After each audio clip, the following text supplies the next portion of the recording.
Hello à tous, j'espère que vous allez bien, bienvenue dans cette nouvelle vidéo. Je suis trop contente de vous retrouver pour cette avant-dernière vidéo des cahiers de l'été. Celle-ci va être un peu spéciale puisque ce que je vous propose, c'est que si vous êtes freelance ou entrepreneur, on prépare ensemble notre rentrée. Chaque année, je trouve que l'été, en tout cas pour ma part, est une grosse phase d'introspection. Je vois encore la rentrée de septembre comme ma vraie rentrée. Franchement, en général, en janvier, je change moins de choses qu'en septembre. À chaque fois en septembre, c'est le moment du gros changement, on va dire. Et chaque année, vraiment, ça loupe pas. Avec le travail qui ralentit, je réfléchis tellement que je change tout. Et en général, vraiment, c'est pour le mieux. Donc j'ai remarqué que vraiment, il y avait des choses que je faisais tout le temps, des questions que je me posais chaque année et qu'elles m'aidaient vraiment justement à évoluer d'année en année. Et donc, pour vous aider à votre tour à faire ce travail, je vous ai préparé un petit workbook qui s'appelle Summer Reset, un workbook sur Notion que vous pouvez donc aller télécharger dans la barre de description.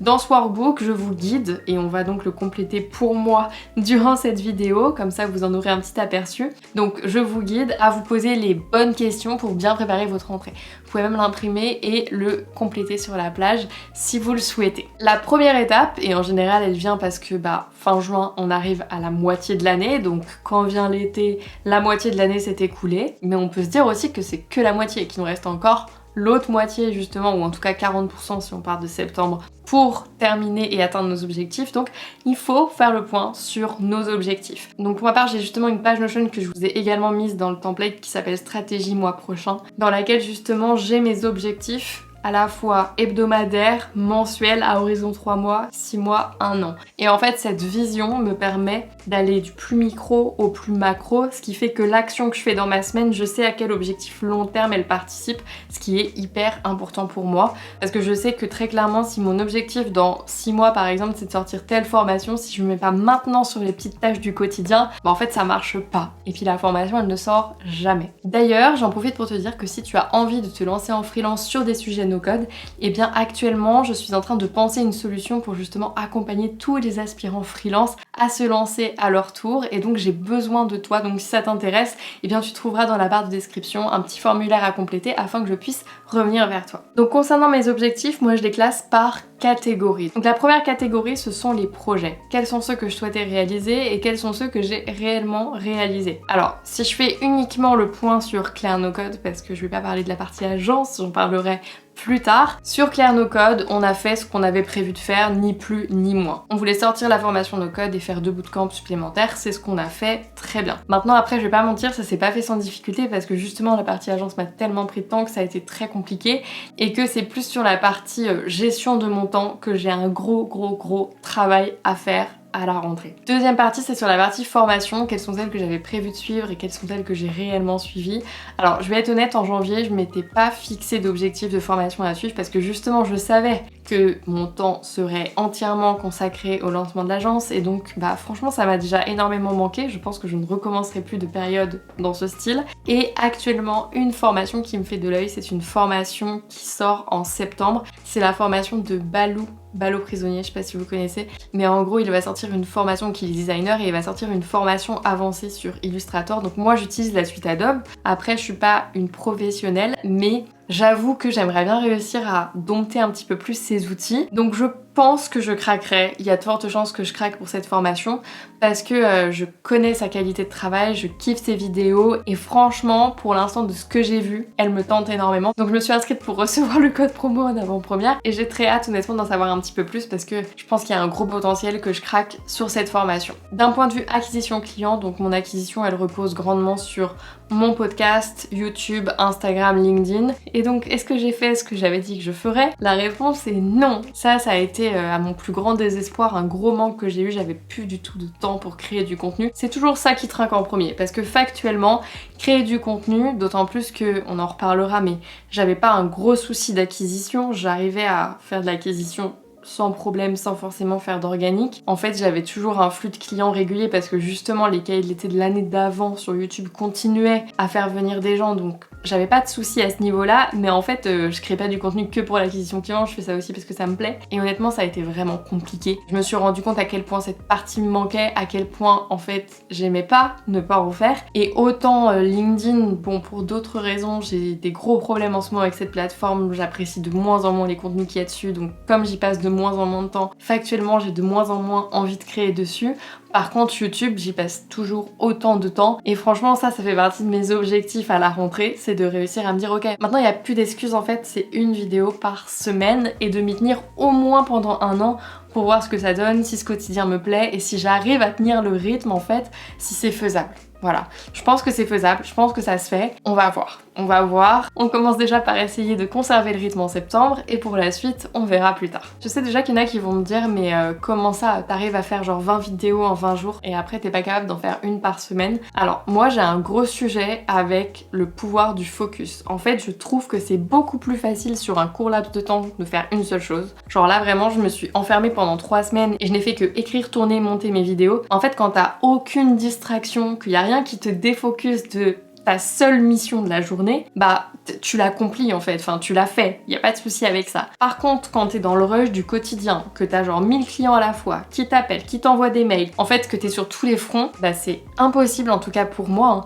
de réussir à garder ma créativité. Parce que faut pas oublier aussi que quand tu crées du contenu, ça fait beaucoup appel à une partie créative de ton cerveau que durant l'année j'ai beaucoup moins, en tout cas j'ai la sensation d'y avoir beaucoup moins accès parce que je suis tellement dans le rush du quotidien que j'ai la sensation d'être me laisser tout le temps dépasser et franchement cette année ça a été vraiment mais un enfer pour ça. Je n'ai pas compté le nombre d'heures que je bossais par semaine mais je crois même pas avoir pu prendre un week-end. Donc vraiment il faut que ça cesse, voilà. C'était pas possible, c'était vraiment la pire année pour ça. En termes de gestion du temps, c'était une catastrophe. Et donc si je veux réussir à pouvoir faire une vidéo par semaine et à reprendre mes week-ends, parce que ça c'est un objectif que j'ai depuis longtemps, hein, de réussir à arrêter de travailler le week-end. Et en fait j'y arrive jamais. Ça c'est vraiment mon principal problème et c'est vraiment le problème sur lequel je souhaite travailler à la rentrée. Réussir à mener un business tout aussi bien sans me tuer à la tâche parce que je sais que c'est ce que je suis en train de faire, j'en ai totalement conscience. Genre j'ai ressenti des trucs là sur les 6 derniers mois dans mon corps qu'à mon avis j'aurais pas dû ressentir. Genre en mode ça m'arrivait parfois de devoir m'allonger parce que mon cœur battait trop vite. Genre enfin en fait je sais pas si c'est ça mais genre je sentais en fait que ça s'accélérait et que, en fait je paniquais. Ça m'était jamais arrivé de ma vie. D'habitude je reste hyper calme dans toutes les situations, j'arrive à tout gérer. Là j'ai craqué, je pense que j'étais pas du tout dans ma zone de génie, j'ai fait des choses qui ne me ressemblaient pas du tout et que ça m'a pas du tout aidé justement à réussir à gérer tout. Mais c'était vraiment horrible, genre je ne compte pas le nombre de dimanches soirs où je pleurais devant ma liste de tâches en me disant bah de toute façon je n'y arriverai pas. Genre j'aurais beau essayer de tout faire passer, de toute façon j'y arriverai pas parce que un peu comme en mode prépa tu vois. De toute façon les dimanches soirs j'étais déjà en retard sur le lundi. Donc franchement c'était très compliqué, c'était vraiment très compliqué et on en reparlera avec Christian dans un podcast je pense tous les deux. Mais l'agence n'est plus possible. Voilà. Les 6 derniers mois ont vraiment été les pires de mon aventure entrepreneuriale jusqu'ici. Donc, étant donné que je n'avais plus d'action hebdo pour assurer mon acquisition, je vais remettre en place une stratégie à ce niveau-là et je vais me remettre des objectifs de publication hebdomadaire. Donc, comme je disais, une vidéo YouTube par semaine. La seule chose que j'ai réussi à conserver, c'est une newsletter par semaine. Et encore, je les rédige plus seule parce que c'était plus possible. Et j'aimerais bien reprendre potentiellement un peu les posts LinkedIn, Instagram. Je pense pas avec le même rythme que j'avais auparavant parce que il fut un temps j'avais un rythme où je publiais quasiment tous les jours. Je crois qu'en fait j'en ai juste même plus envie et que de toute façon ces réseaux sociaux sont pas du tout mes préférés, c'est pas du tout ceux sur lesquels je m'épanouis le plus. Je sais qu'il y en a qui pensent que je suis genre influenceuse LinkedIn avant d'être youtubeuse. Non, vraiment. À chaque fois que je publie quelque chose sur LinkedIn, en vrai c'est plutôt pour repartager soit un podcast, soit une vidéo YouTube. Enfin je le vois plus comme canal pour repartager mon travail qui a lieu sur d'autres plateformes, mais c'est très rare en fait que je prenne du plaisir à créer un contenu original. En fait je trouve qu'il y a tellement de bullshit sur LinkedIn que moi-même je prends pas de plaisir à apporter de la valeur, ou alors quand t'apportes de la valeur en fait tu fais 3 likes parce que tout le monde s'en fout et ça franchement c'est hyper frustrant. Donc moi je crois pas en ce réseau social, enfin je sais pas, peut-être je me trompe mais je ne crois pas que sur ce réseau social on puisse atteindre son audience en créant de la valeur. voilà, j'ai perdu foi en ce réseau social, je n'y crois plus, je trouve que ça va de pire en pire. Donc YouTube, ma plateforme de cœur depuis toujours, et je pense que je vais me reconcentrer fort dessus, et le podcast, un épisode par semaine, parce que ça c'est le truc qui me fait le plus kiffer, vraiment il n'y a pas de sujet, et j'adore pouvoir discuter comme là je le fais, hein. Les podcasts ça ressemble beaucoup à ce que je suis en train de faire là maintenant, et je crois que vous aussi vous aimez bien, donc écoutez, on va reprendre ce rythme de un podcast par semaine, une vidéo YouTube par semaine. Maintenant les résultats financiers. Donc je vais pas vous donner mon chiffre d'affaires parce qu'en plus il ne voudrait rien dire, sachant que j'avais 2 activités en parallèle, donc à la fois l'agence et la formation, mais je peux vous donner le résultat, on est quasiment à l'équilibre, à 0, parce que en fait une activité m'a fait dépenser tous les sous de mon autre activité, enfin c'est d'une tristesse sans nom, mais c'est très réel. On en reparlera avec Christian dans une vidéo dédiée à ce sujet, mais je pense que c'est important hein, de faire la différence et de bien scruter ces 2 pôles, parce que résultat c'est très différent du CA, et tous ceux qui vous disent j'ai fait 30 000 € de chiffre d'affaires ce mois-ci, je suis trop fort, dommage que pour ça t'aies dû en dépenser 40 000 en Facebook Ads, mais ça c'est un autre sujet. Je trouve que les gens ont tendance à beaucoup trop mélanger les deux, donc ce qui compte au final c'est le résultat. Là on est à 0 globalement, donc évidemment ça peut pas continuer comme ça, d'où le fait qu'il va y avoir beaucoup de changements pour réussir à faire un petit peu de marge quand même. Donc mes objectifs ont-ils été atteints? Si oui, comment? Sinon pourquoi? Alors globalement mes objectifs ont été atteints. D'un point de vue stratégie marketing avec Marine, on a même dépassé en fait ce qui était prévu initialement, puisque on a lancé le système de challenge alors qu'en fait c'était pas forcément prévu de base. C'est un peu, c'est venu comme ça en mode lubie. J'avais vraiment la sensation d'avoir besoin d'avoir une expérience gratuite pour mon acquisition qui soit plus conséquente pour qu'ils comprennent l'engagement des bootcamps, ce qui a très bien fonctionné. Donc j'ai envie de dire on a dépassé les objectifs à ce niveau-là. Par contre aujourd'hui on a encore des nouveaux objectifs, des nouveaux challenges, et donc il y a notamment un nouveau projet qui va arriver là, qui est donc la partie comment accompagner beaucoup mieux tous les apprenants, genre améliorer beaucoup plus l'expérience de formation, l'expérience une fois qu'ils sont passés clients, et accompagner tous les aspirants freelance sur leur première mission, leur donner les clés pour trouver leur premier client, et juste en fait se lancer quoi. Et donc qu'est-ce qu'on va mettre en place pour ça? On a déjà plein d'idées, après je vais pas vous spoiler ici parce que factuellement en plus rien n'est décidé, mais on a déjà plein d'idées, et d'ailleurs bah franchement répondez au formulaire juste en dessous hein, si vous avez des idées, parce qu'on est hyper ouverte justement, tout est en construction en ce moment.